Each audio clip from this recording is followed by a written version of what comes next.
Welcome to Loki, Crammed. Don't forget to watch the recap of 4, where Loki's journey began, because thanks to the time travel adventures of Avengers Endgame, the early Phase 1 God of Mischief was able to escape into his own TV show, which kicked off the multiverse adventures of Marvel Phase 4. And of course, make sure that you're subscribed and checking out the other Marvel recaps, and let's go.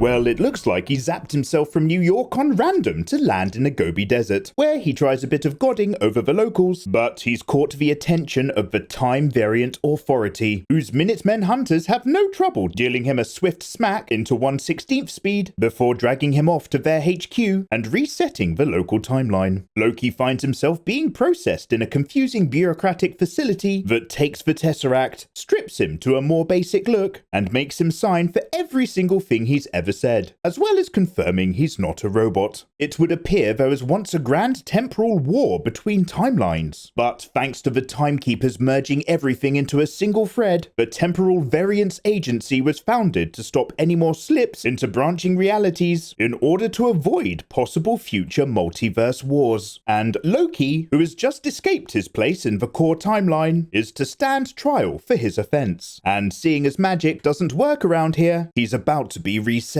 But Agent Mobius takes an interest in the god and gives him a tour of the vast city of technology. Seeing as time works differently inside the TVA, the bureaucrats are able to keep Loki in check so that Agent Mobius can sit the would-be dictator down for a conversation. He seems to think Loki's father issues and his desire to be king of something has been getting in the way of his mischievous potential, citing his attack on New York under Thanos as him not being at his best. However, some of his highlights in life have been tricks, like hijacking a plane back on Earth as DB Cooper with a bomb to steal a load of money after losing a bet with his brother Thor. So Owen Wilson shows Loki the timeline as it was supposed to occur without his Tesseract escape, his imprisonment in Asgard, and the events of Thor: The Dark World, including the death of his mother. He's trying to get to the core of what's driving Loki's actions and understand him, but they're interrupted by the loss of one of their TVA units. More on that later. And Loki uses this as an opportunity to steal the Time Twister and turn himself back to when he was near the processing area to steal back the Tesseract, discovering instead that the TVA is so overpoweringly above the bounds of the Marvel Universe, they keep Infinity Stones lying around like paperweights, shocking Loki into realizing that he might be dealing with one of the greatest powers in existence. And while still dodging security, he goes back to take in the events of what his life was supposed to be, realizing he had gone on to reconcile his hopes for acceptance and family, right up to the point of his death at the hands of Thanos.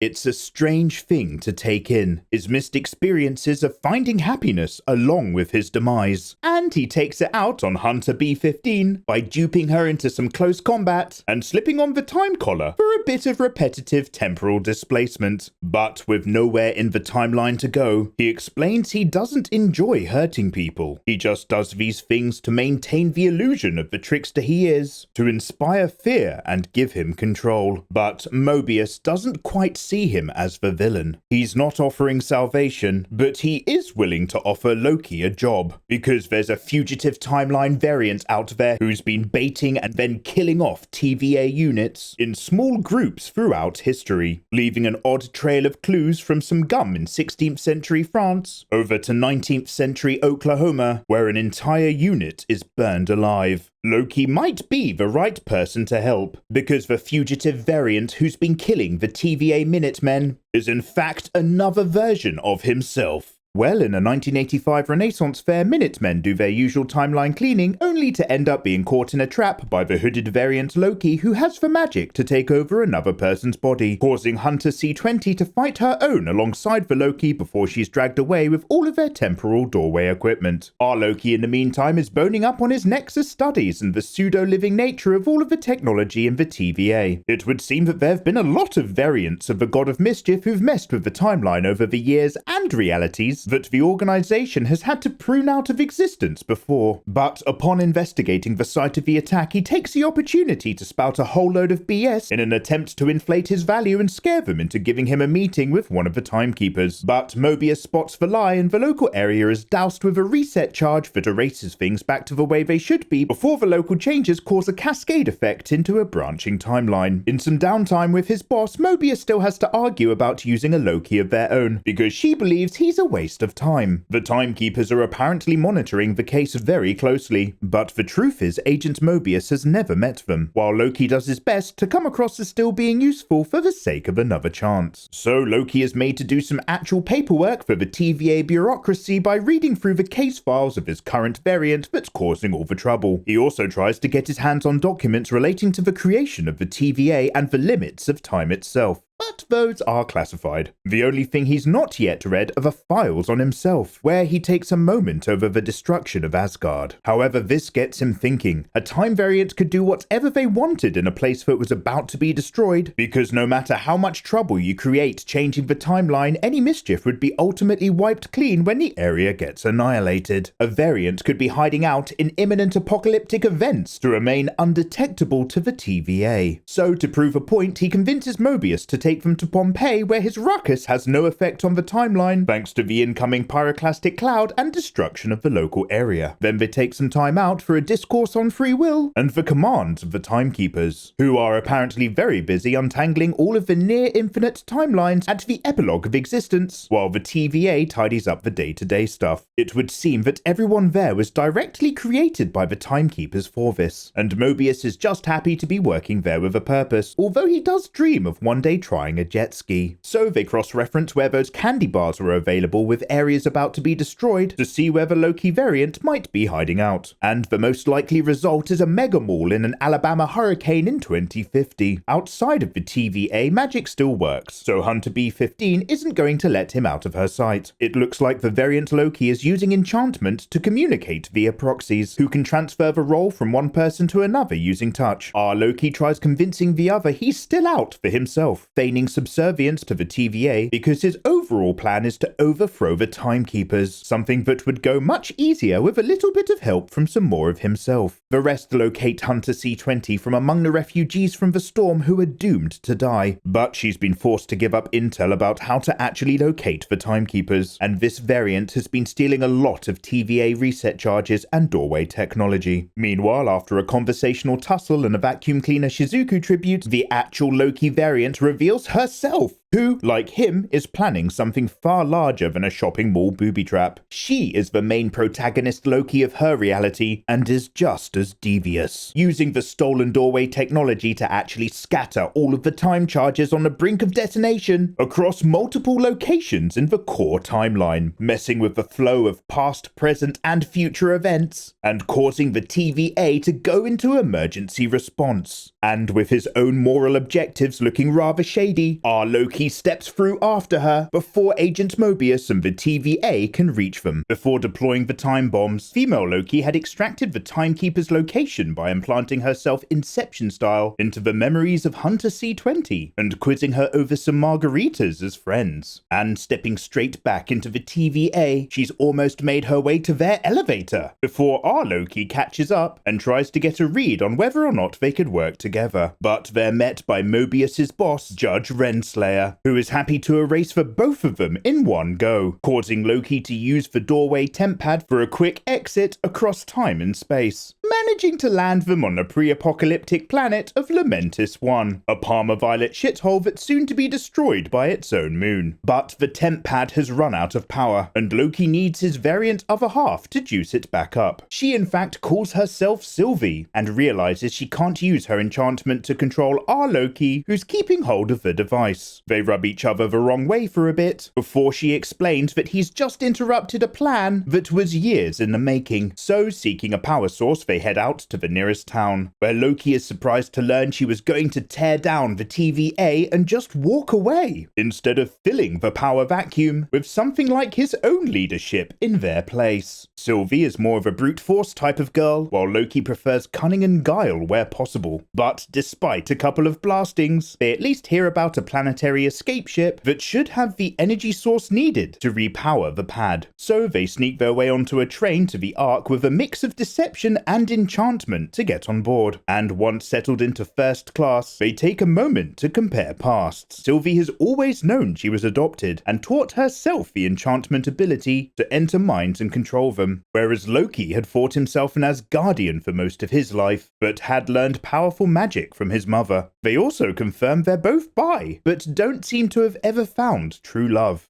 Without much else to do on the trip, Loki has a few drinks and a sing-song, which calls the attention of the train security, leading to a fight where he's not totally sober and eventually thrown out of a window, forcing Sylvie to join him for the sake of the temp pad. But it got destroyed in his tumble, seriously pissing her off. According to the sacred timeline, nothing made it off Lamentis 1 before it was destroyed, but they plan to change that by making sure the Ark escapes successfully this time, with them on board. On the way, Sylvie explains how enchanting Hunter C20 was more troublesome than some, because her mind had been clouded, making her reach far back into her memories as a human before she became a TVA agent, which surprises Loki because nobody in the TVA thinks they even existed before the Timekeepers created them. It looks like all the TVA agents are former timeline variants with their memories blocked. So they make it into the town that looks like a later quest arena nightmare and head for the Ark. But debris from the moon is causing chaos and destruction everywhere, and the whole place is coming down around them, with the Lokis both managing to stick together thanks to their both being highly capable, and also because Loki's actual magic powers are no joke when he's keeping focused. But in the middle of the destructive chaos, the Ark escape ship is destroyed before they can reach it. So we take a flashback to witness Sylvie's kidnapping from Asgard as a child by the TVA, who process the scared girl in the same relentless manner we've seen before, for the crime of simply just existing contrary to the sacred timeline, her escape being a personal failure of Judge Renslayer, who led her hunt, and who even today finds herself answering for this mistake to the Timekeepers. Mobius wants to talk more to Hunter C20 regarding her apparent memories, but Judge Renslayer tells him she's dead, having lost all function after her rescue due to Sylvie's enchantment. And with the end of the world going ahead on Lamentis as planned, Loki and Sylvie enjoy the view, consoling each other, not always as winners, but at least survivors. But somehow their shared moment together manages to register a strong Nexus divergence, despite the cover of an apocalyptic event, and the TVA capture both of them. Mobius is feeling pretty betrayed despite Loki's warnings, and he's thrown into a time cell, a bad memory from a time in his past when Lady Sif once gave him a smack for his mischievous deeds, as well as popping him one in the balls, all on an endless loop. However, Mobius and even Hunter B15 still want to get more answers from the gods, so he tricks Loki in order to learn the truth by telling him that Sylvie has already been pruned. Seeing his shocked reaction and realizing the Asgardian wasn't running some kind of grand scheme, but that the unusual Nexus event was triggered when he essentially fell through a version of his own self. Loki tries earnestly to lay down some truth bombs about all of the time variance agents having previous lives with blocked memories, meaning that the real reason that nobody is allowed to interrogate Sylvie is because she's the one person who can unlock them. Something that Hunter B15 must have also experienced, because she also wants some off-the-book answers of her own, taking Sylvie back to the shopping mall for an explanation on what she had glimpsed inside her own head, for which the goddess of mischief unlocks her mind even further, confirming that the TVA agents really were all variants themselves. Mobius still feels like something is off and can't seem to let the case go, despite Renslayer doing her best to assure him that Sylvie is just too dangerous to talk to. So instead he switches his temp pad with hers in order to get some clear answers and personally confirm the death of Hunter C20. Except she wasn't in a stupor, but in fact clearly talking about her returned memories to Judge Renslayer. With this revelation, he is forced to trust Loki and hope that he's a friend. But they step right out into trouble, and Mobius is pruned by his own organization for the sake of its secrets. A shocking loss. and it's time for both Lokis to be taken to the top floor. Before they die, Sylvie wants to know exactly why her life was marked for death as a child, but it's something even the judge can't remember, and so they face the timekeepers themselves, who see what the variants have to say before they are pruned. They're a trio of rather animated alien beings ready to pass judgment, but Hunter B-15 arrives to drop their collars, leading to a fight that reveals the entire setup is nothing but smoke and mirrors. The eternal timekeepers are revealed to be nothing more than animatronic puppets, false deities of the TVA, meaning that someone somewhere has been pulling a Wizard of Oz over everyone.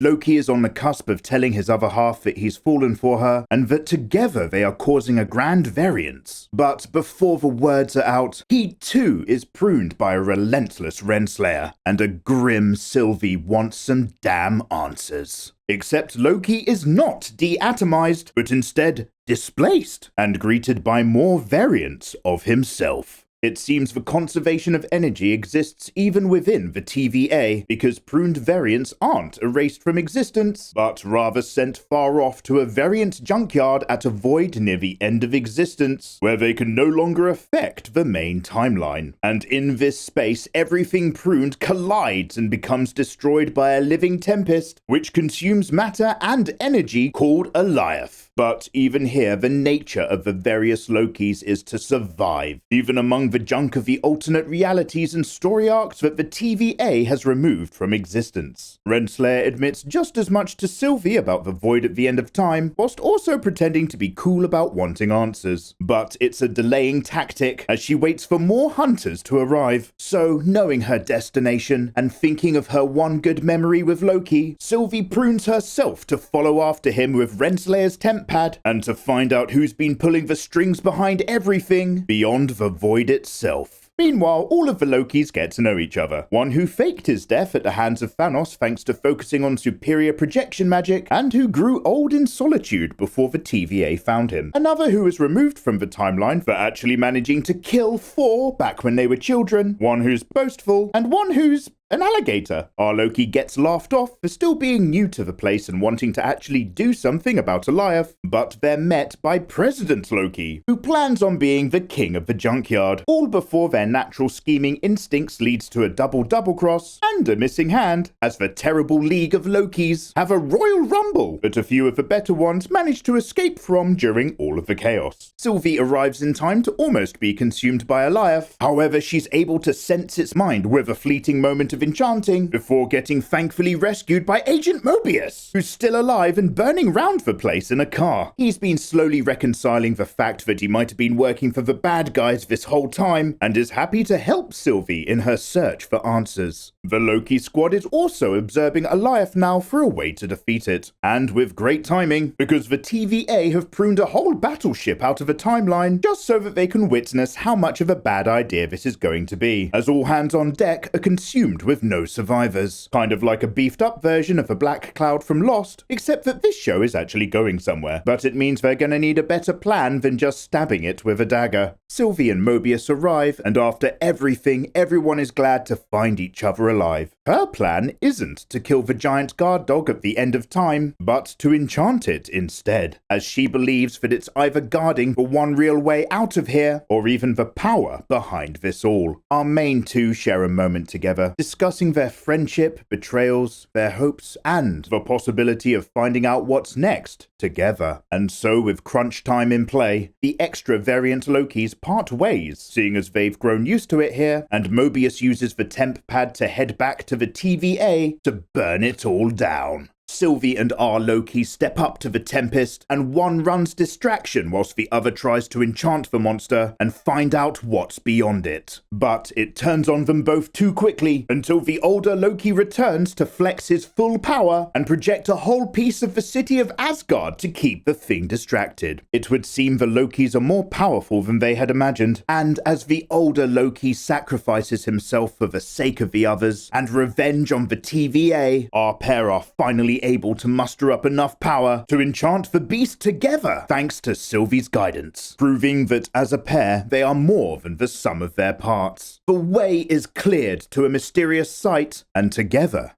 they head in to the Citadel at the end of time, where all the events that ever were and ever will be are woven into a single continuity. So, slightly intimidating, but there's no turning back now, and the doors open before they are confronted by the semi-sentient TVA program, who welcomes them to the home of He Who Remains. And like the final temptation of Christ, it offers them the lives they've always wanted if they would just return to the timeline, one wherein Loki gets to rule and defeat Thanos together with Sylvie. But that's all fiction now. The only way is forward. And so back in the TVA, the program returns to Agent Renslayer to tip her hand just before Mobius gets back. The whole time variance authority setup has been a lie. The agents all in fact people who have been pruned from their own lives and memory wiped to act as pawns. And thanks to some clues in her office, Hunter B-15 locates a point back when even Renslayer was just a clueless schoolteacher. But our TVA Renslayer is far too indoctrinated and throwing good money after bad, refusing to let go. Mobius sees their pruning of the timeline now as a veiled suppression of people's choices and free will, but she leaves him alive to find some answers of her own, and so Loki and Sylvie are greeted by He Who Remains, who is a surprisingly casual flesh and blood person, although certainly not one who's in any danger. It seems he's been expecting the two Lokis, and in fact knows them both intimately, including every action they have taken throughout the show. His own temp pad is preloaded to avoid their attacks, because he's already foreseen it all, having paved and pruned the road of their struggles in order to get them to reach this point. It turns out that before the TVA, there was a true multiverse of realities, all stacked upon each other, and in the 31st century he discovered this as the scientist Nathaniel Richards, whose variants all reached out to each other in a peaceful sharing of technology across realities. But to some of his variants, a new world was just a new place to be conquered, which began a multiversal war across the timelines. So this one found a way to harness the power of Eliath, a creature born from the resulting tears in reality, in order to end the multiversal war, isolating the timeline back into a single sacred branch, with the TVA and its false dogma put in place to stop any other innocent timelines from forming, all for the sake of a cosmic peace. Our two Lokis might be a capable force, but the one who remains warned them that all of this is nothing compared to how terrible some of his own variants are. And then he throws the curveball. After a million lifetimes at the end of everything, Nathaniel is beyond tired and done. Having searched through so many possibilities, he's found the person that could replace him, only to discover that person came in too. All the cards are on the table. They can kill him as planned, leaving the one timeline to fragment back into the multiverse, or together they could take his place and continue things as the new rulers of the TVA. They're all villains here, and the original Nathaniel might seem like an oppressive timeline fascist, but compared to the other versions of himself he's been holding back from existence, he's the good guy, and this decision is the threshold, the very last point in the One Who Remains foreknowledge of events. And in this moment, for the first time, he does not know the outcome. The choice truly has to be theirs to make, and his release of control is already causing the first possibilities of the timeline branching. However, Sylvie goes for the kill, but Loki, an established liar, can sense the truth in his words. Killing him could lead to the unleashing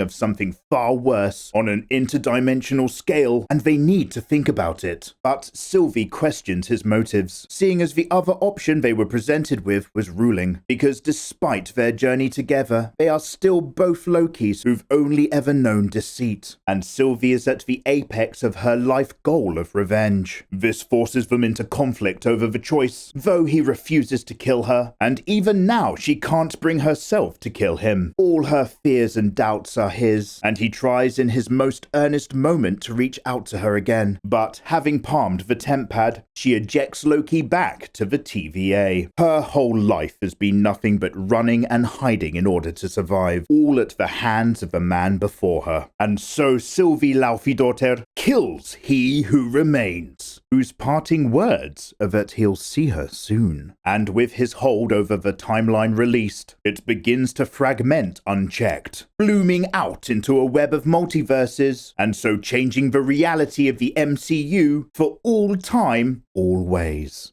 Oh my god. It breaks Loki's heart. Everything Sylvie has struggled with internally is a reflection of himself. And back in the TVA, he tries to warn the others that the freed multiverse has allowed some very dangerous people to come back into existence. Except something is wrong. They don't know him, because everything bad that was forewarned outside of time has now already happened. The TVA still exists, but the timelines are now under the rule of Kang. So thanks a lot for watching, guys, and I really hope you've enjoyed having season 1 of Loki crammed inside of you. And if you found this video to actually be useful, then a great big thank you if you've considered clicking that subscribe button. It really helps me out, and of course all of the comments asking for some more videos. So watch this space and take care.